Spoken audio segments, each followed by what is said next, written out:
Olá, paz seja convosco. Tudo bem com vocês? Se você gostar do vídeo, dá um joinha. Se você não for inscrito no canal, se inscreva, ative o sino para você receber futuras notificações, beleza? Bom, eu quero falar, como diz o título aí, né? Dar uma visão sobre esse conflito de Israel. Bom, eu não sou geopolítico, não sou cientista político nem nada, mas eu acompanho, leio, procuro entender dos problemas, né? E eu quero dar uma visão, passar uma visão tanto quanto bíblica, né?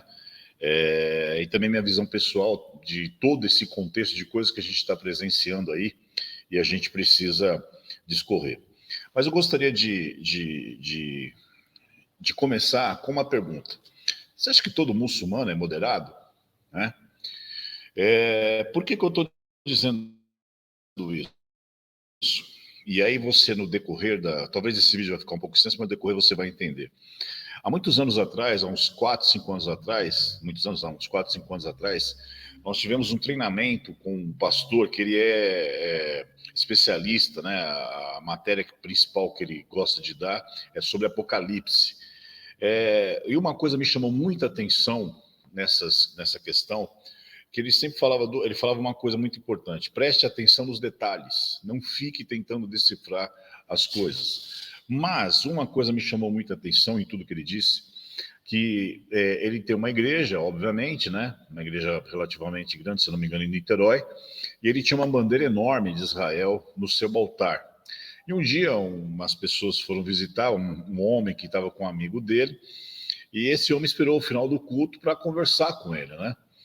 E falou para ele assim: se eu fosse você, eu tirava essa bandeira daí, porque você pode ter problemas. E aí ele conversando com o rapaz, ele percebeu, e aí o rapaz se revelou que era muçulmano, né? E aquele muçulmano ficou extremamente incomodado com aquela bandeira de Israel em cima do altar. E ele disse que ele ficou assim um tanto quanto preocupado com a forma com que ele falou ameaçadora, né? A forma ameaçadora que ele falou. E ele retirou a bandeira de Israel de cima do altar a partir daquele dia. E por que eu estou falando isso, né? Há um texto em João capítulo 16, verso 2, que diz assim: eles vos expulsarão das sinagogas, mas vem a hora em que todo o que vos matar julgará com isso tributar culto a Deus. Se você não entende, inclusive um dos líderes do Hamas, ele convocou uma jihad. O que é uma jihad? É uma guerra santa. É uma guerra que eles fazem em nome da religião que eles têm, no qual eles se contrapõem, dentro da ideia deles, contra todos os infiéis. E, se necessário for, impor a morte sobre eles. Então, quando um jihadista ou alguém que está fazendo algo em função da jihad, muitas vezes até mesmo em função do propósito que eles estabelecem, como esse grupo terrorista Hamas, eles estão fazendo em nome da religião deles.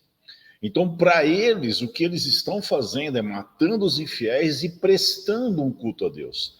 E é interessante que uma vez eu vi o pastor Caio Fábio dando uma entrevista e ele falando sobre a questão do Alcorão, da Sharia. A Sharia é o conjunto de leis, né? Porque muitos países muçulmanos são teocráticos, é um conjunto de leis e regras que são estabelecidos para que faça justiça, né? E boa parte deles, em muitos versículos, diz assim: morte aos infiéis, morte aos infiéis. E lá diz que todo aquele que disser que Deus tem um filho, ele deve ser decapitado. Então perceba que há uma coisa, há algo muito maior e muito mais forte por trás de toda essa questão. Existe a questão religiosa. Então, quando eu vejo todo esse contexto de coisa, pessoas começando a relativizar e comparar Israel com essa gente, eu fico indignado. Porque eu gostaria que cada um de nós fizéssemos um exercício. Vamos imaginar aqui, eu tenho netos, né, pequenos, um já pré-adolescente, adolescente, eu tenho sobrinhos. Vamos imaginar, por um momento, pessoas virem até eles, matarem eles, estuprarem eles, né? Eu vi imagens de crianças pequenas, de berço, abraçadas uma nas outras, carbonizadas. Eu vi imagem de crianças decapitadas.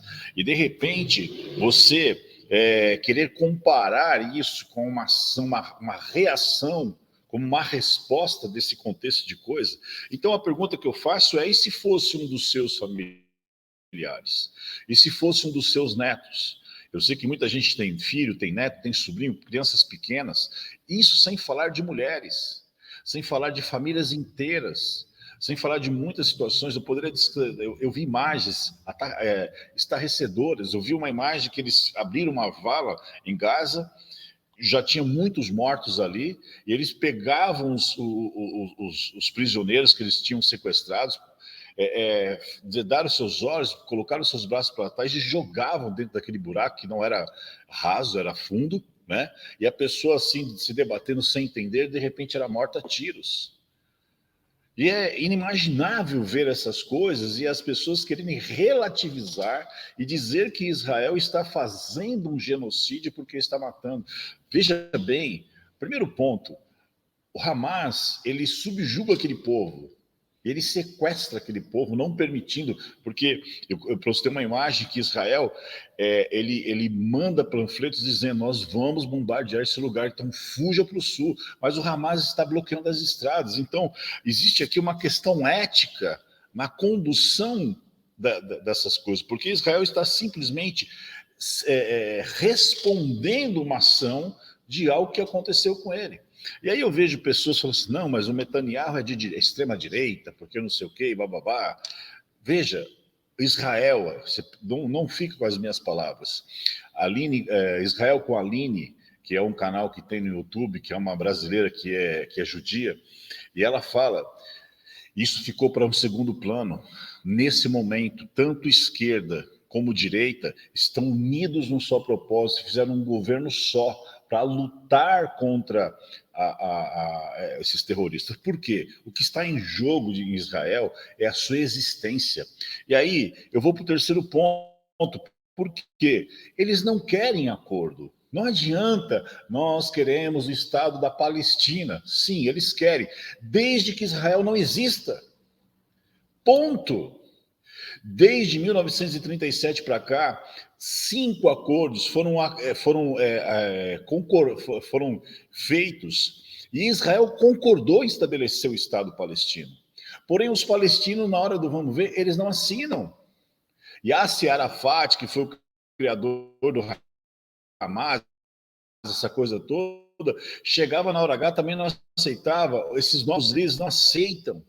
E mesmo o Fatah, que diz que não tem nada a ver com a Hamas e tal, eles não aceitam, porque não somente os palestinos, como também a maioria dos governos árabes, muçulmanos que estão ali à volta, não aceitam a existência do Estado de Israel. Agora, vamos olhar para a história, biblicamente, quantas vezes Israel ele foi subjugado, quantas vezes foi levado cativo, quantas vezes ele foi invadido.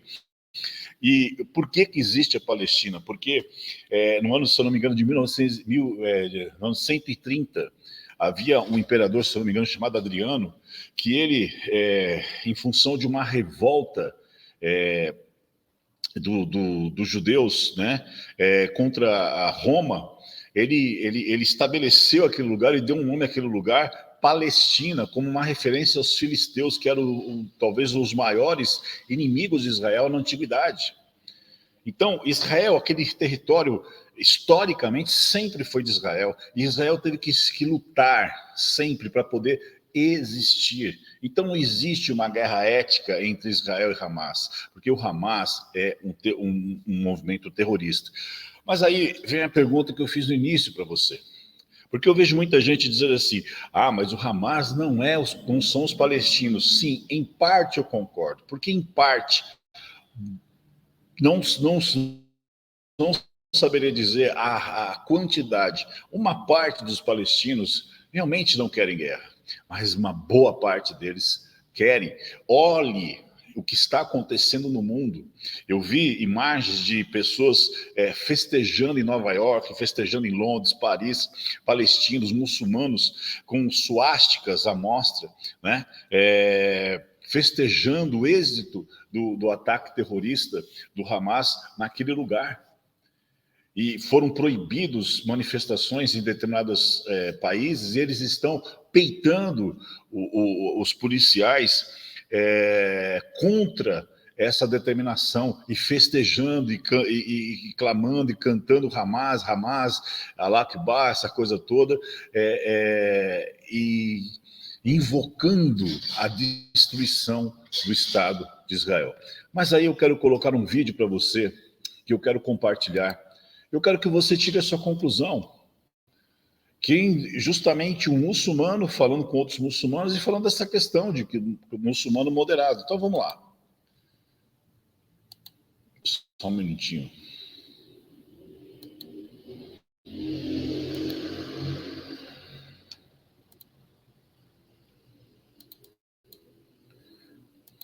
Bora, vamos lá.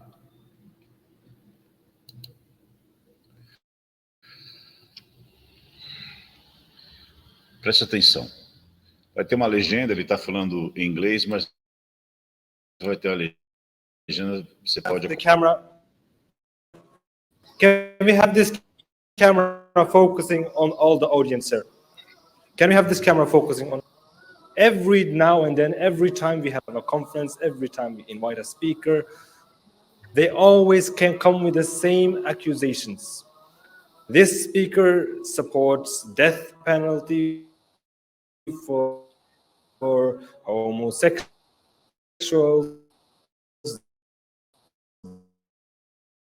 This speaker supports death penalty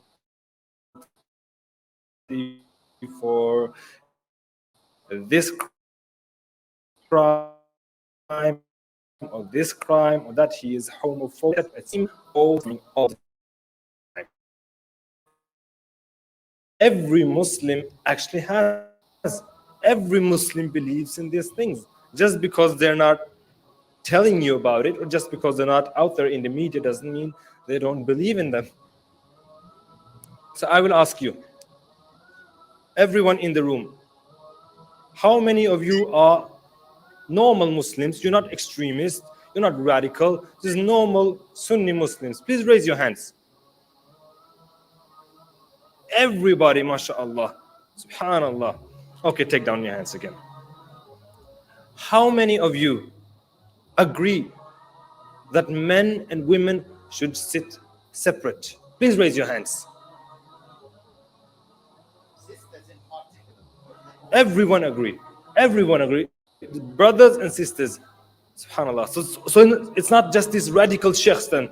Allahu Akbar. Next question. How many of you agree that the punishments described in the Quran and the Sunnah, whether it is death, whether it is stoning for adultery, whatever it is, if it is from Allah and His Messenger, that is the best punishment ever possible for humankind, and that is what we should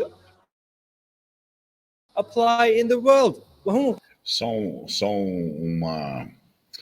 um parêntese aqui, né? Só uma pausa. Você perceba que ele está perguntando se as leis das sunas, da Sharia, enfim, elas devem ser aplicadas às pessoas e ao mundo.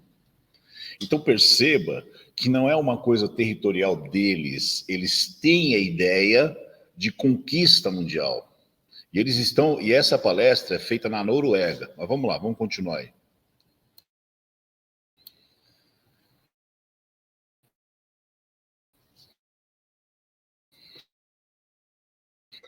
Who agrees with that?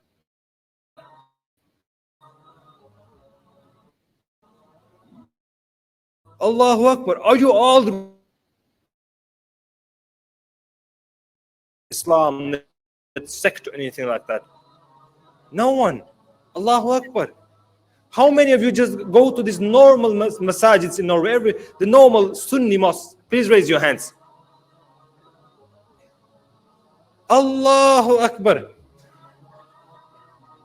So what's the politicians gonna say now? What's media gonna say now? that we're all extremists, we're all radicals, we need to deport all of us from this country? Subhanallah. Allahu Akbar. Takbir! Takbir!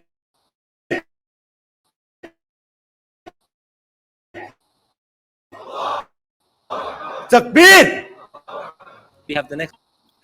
Então perceba que ele é até irônico, fala dessa questão, né, dessa radicalidade que o mundo, que a imprensa fala, né, e como eu friso, ele está falando, ele está descrevendo e fazendo essa palestra na Noruega, uma mesquita na Noruega.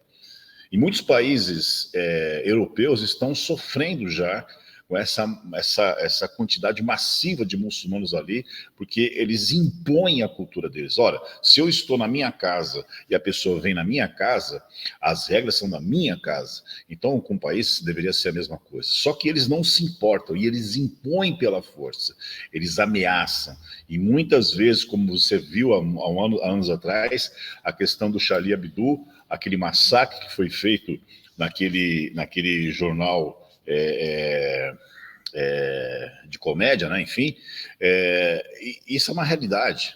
Isso é uma realidade que está acontecendo. Então, vá à internet, perceba a quantidade de manifestação. Agora, a questão que eu falo, mas não é bem assim, tem alguns, pode ser que uma boa parte ainda exista, que sejam moderados e tal, mas uma grande parte são o que ele está dizendo. Nós somos moderados, então nós concordamos que deveríamos aplicar a Sharia, mesmo que seja pena de morte ao mundo, não é ao país deles. Então, o foco, inclusive um dos líderes do Hamas deu uma declaração dizendo que a Sharia seria aplicada e a morte aos infiéis, judeus e cristãos, seria aplicada. Então não durma nesse barulho. Não fique achando que as coisas vão ficar normais, que está tudo bem, que não é assim. Tá? Então, a realidade está se impondo. E nós estamos vendo, e nós temos que prestar atenção. Mas isso é lá na Europa. Não. Aqui no nosso país já existem células do Hamas. Foz do Iguaçu tem uma sinagoga enorme de um terreno que foi cedido, se eu não me engano, pelo governo federal, e tem muito muçulmano ali. Já existem ações de muçulmanos que à força estão doutrinando jovens na parte norte do país, né? E de algum momento isso vai voltar. E quando o Bolsonaro ele falou que a questão imigratória ela teria que ter regras para saber a vida pregressa das pessoas, é justamente sobre isso. E países como a Itália, como a França, como a Inglaterra, como a Holanda, Suécia, a Alemanha, que é um país seguro, que mais que 5 horas da tarde uma mulher já não pode mais andar sozinha porque alguns muçulmanos atacam, já estão enfrentando essa realidade. Então a grande questão nisso tudo não há ética nessa guerra imposta pelo Hamas. A ética por parte de Israel, que ainda manda panfletos dizendo, saiam deste lugar que nós vamos bombardear, né? Mas o Hamas segura esse povo lá. E, ao mesmo tempo, eles tentam impor a força e a morte, como eles dizem aos infiéis. E aí eu vou repetir o texto bíblico, que Jesus diz assim, eles vos expulsarão das sinagogas. Vem a hora em que todo que vos matar julgará com isso tributar culto a Deus. Então, quando eles pregam, e dizem, e fazem, e executam na mentalidade deles um infiel, seja um cristão, seja um judeu, eles estão cultuando a Deus com essa ação. Então, é uma reflexão que eu quero apenas passar para você, dando situações, dados, e relembrando, Israel já concordou por 5 vezes assinar o tratado de estabelecimento do Estado palestino, mas eles não querem, porque eles simplesmente querem a extinção, a aniquilação do povo judeu. Então, na minha concepção, o povo judeu está simplesmente fazendo o que qualquer um no lugar deles faria. E a pergunta que eu fico e deixo para você, e se fosse um parente de você que estivesse no meio de todo aquele contexto, qual seria a sua atitude, sua reação? Pense nisso. Deus abençoe você.